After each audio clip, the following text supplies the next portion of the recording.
Hi everybody, this is Jackie from Bronx Baubles bringing you another exciting video. This video is on my New York City flea market haul. I haven't been to the flea markets in New York City in quite some time. And to be honest with you, my thrift store honey hole is drying out. So I want to venture out into new and different places. And so last weekend and the weekend before that, I went into New York City and went to a couple of flea markets and look at the exciting things that I bought. I can't wait to share with you these beautiful, incredible items that I feel really fortunate to find. So without further delay, let's just get this video started.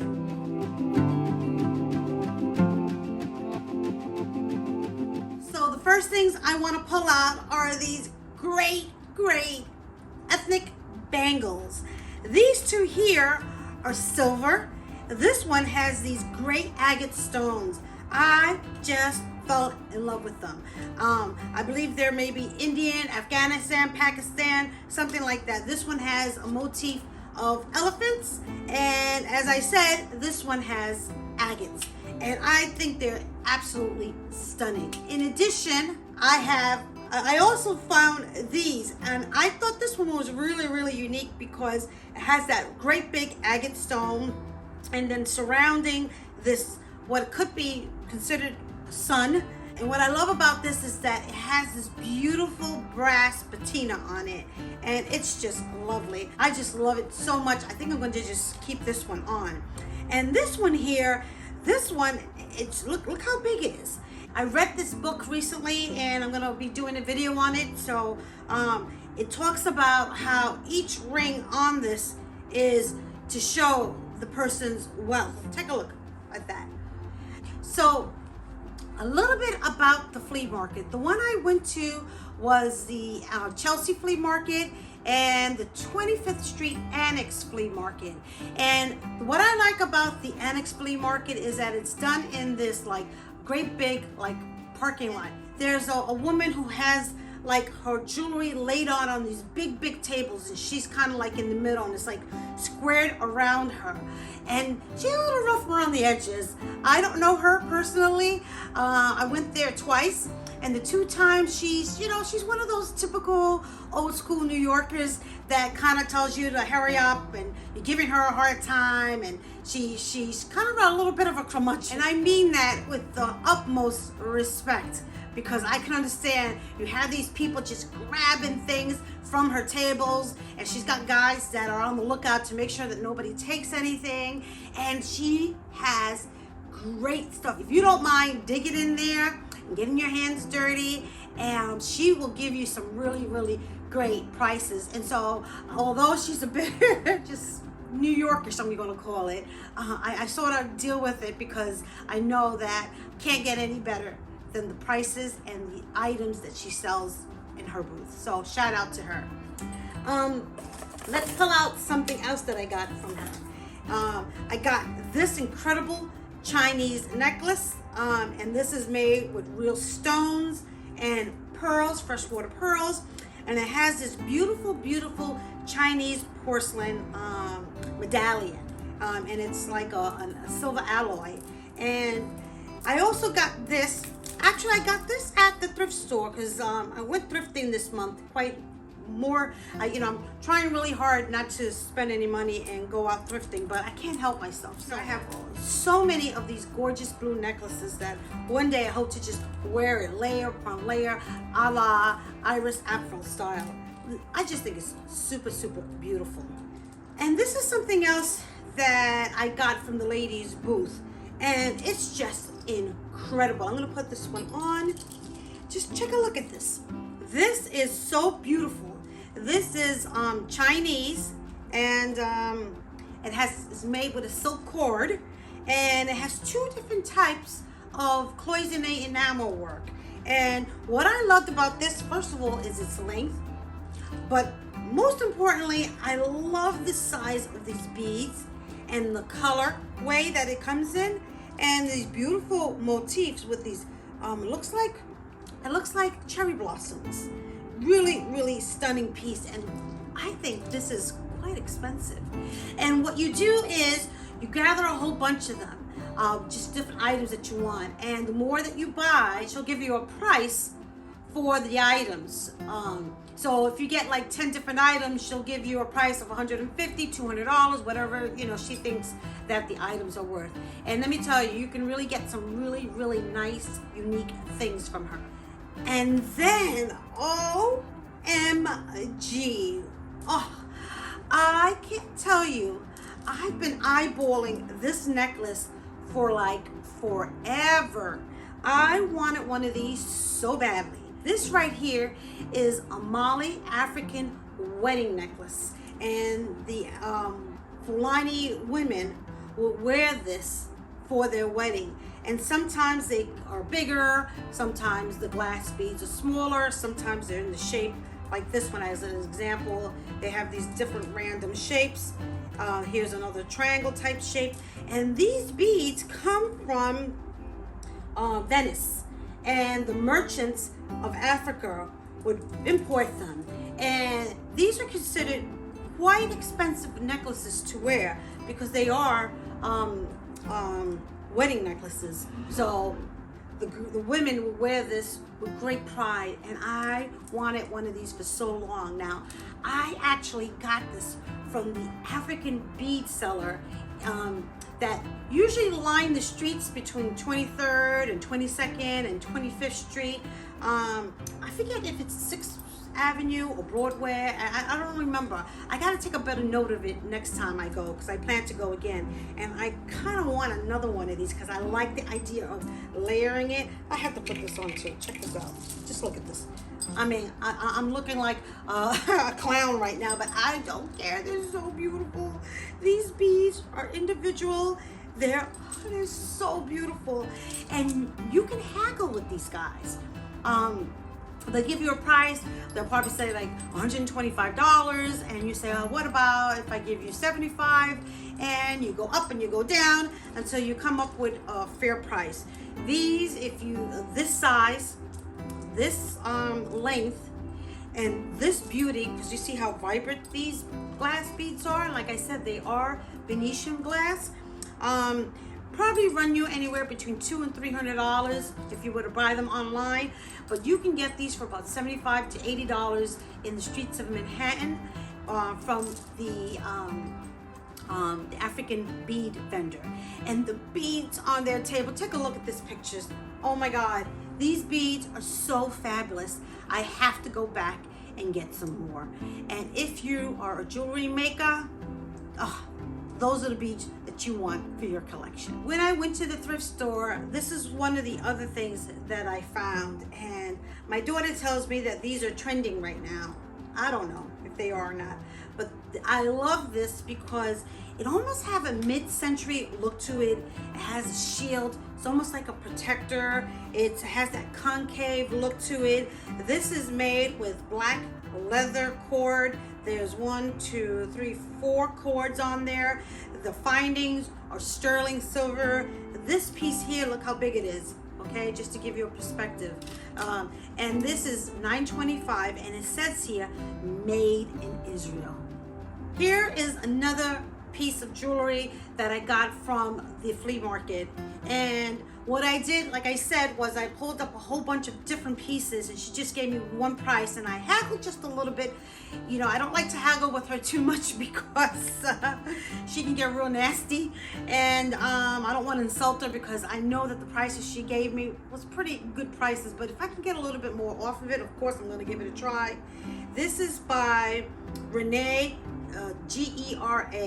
Gera, and it's $9.25, and it's angel or a Putin, and it's sterling silver, and I just thought it was a really, really special piece. Here's a piece that I got at the thrift store. I think I paid like $15, no more than $20, and it's an Indian wedding necklace, and look at this piece. OMG. I just thought this was so phenomenal. The way it glistens, the way it glitters, the crystals that are being used. And these stones are made to look like pokey.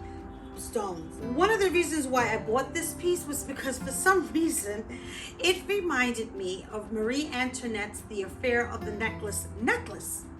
And that's what it reminded me of, and I said I had to get it. It was sold, I think it was, like I said, under $20, and it comes with this incredible bindi.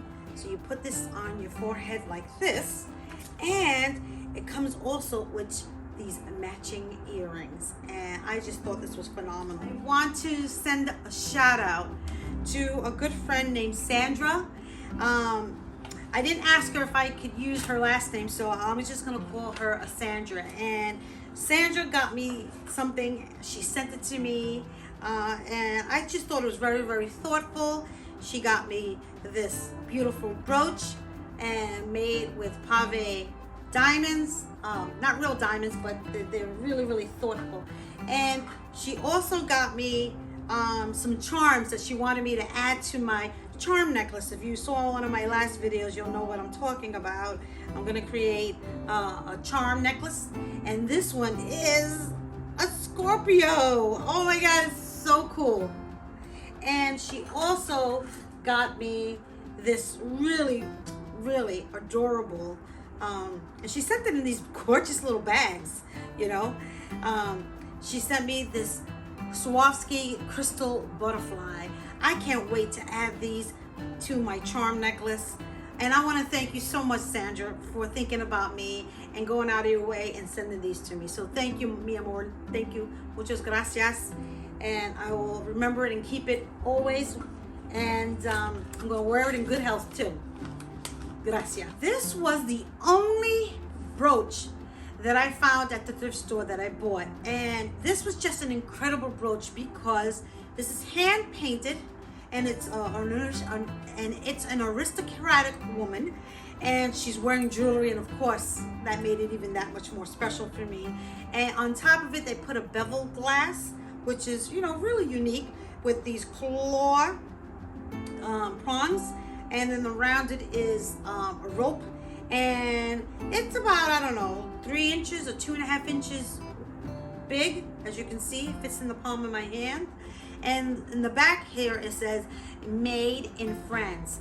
And when I bought this from the lady at the flea market, she was very adamant to tell me that it's not gold, that she tested it on more than one occasion to not think that it's gold. And I said, I'm not thinking it's gold, I just think it's beautiful.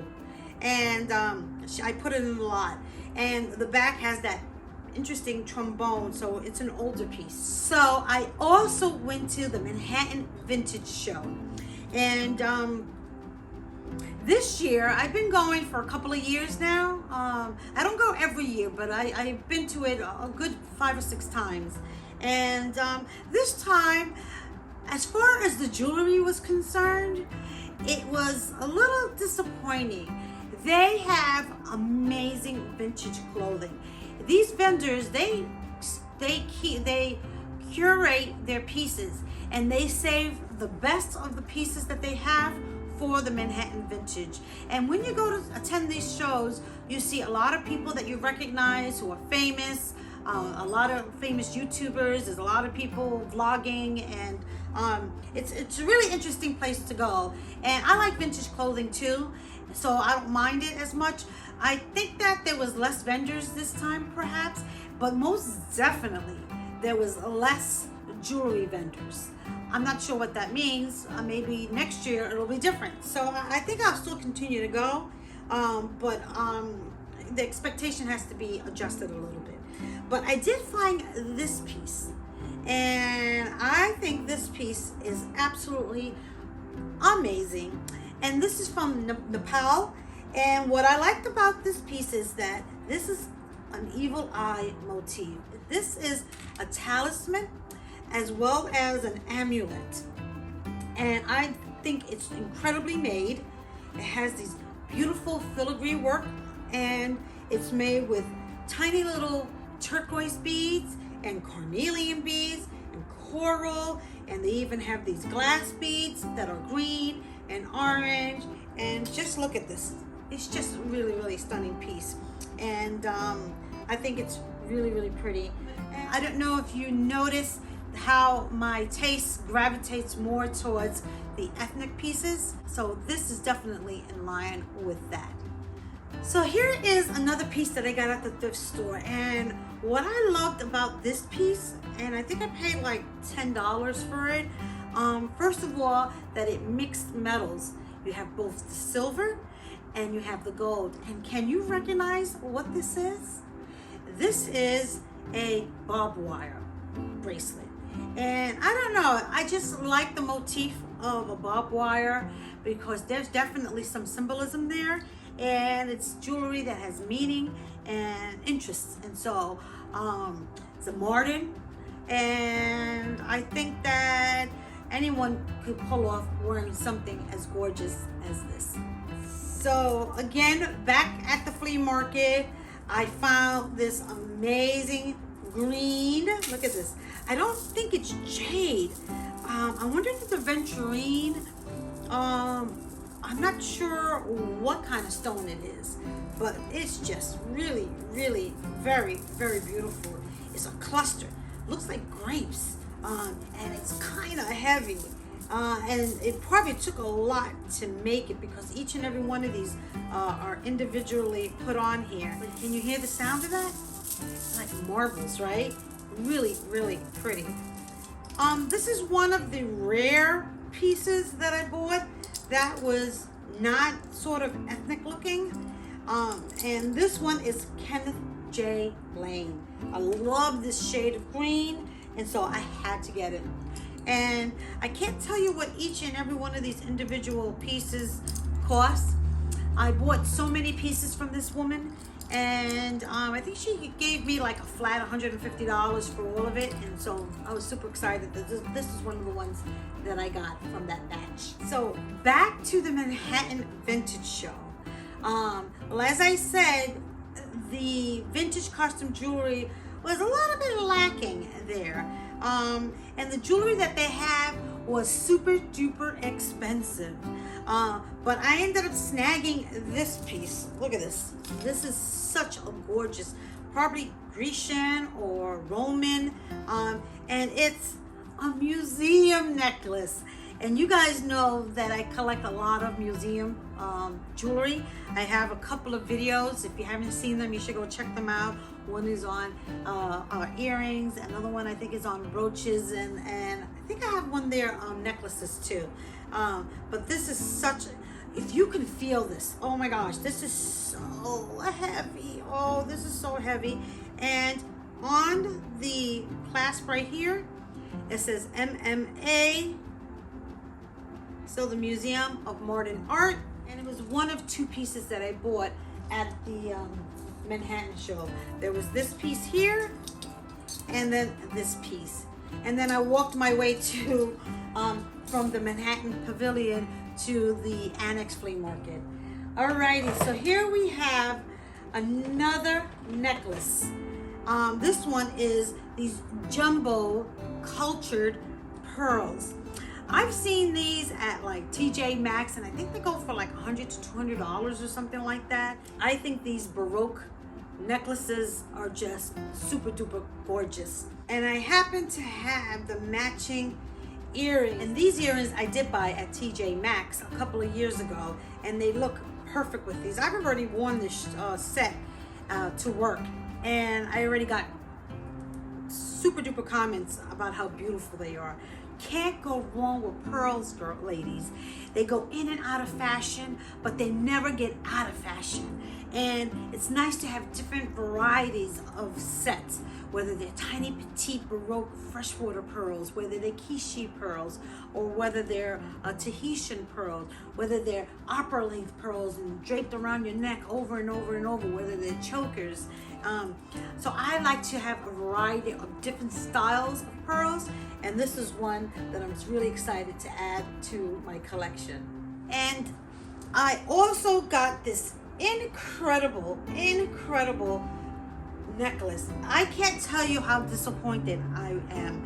And you know, when you go out to these thrift stores, especially those flea markets, like I said, you're grabbing stuff, you're holding on to it, you're haggling for the prices, and this was a disappointment.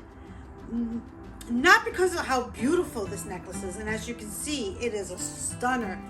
It's because through all that haggling and grabbing these things and tossing in my purse, they don't even give you bags.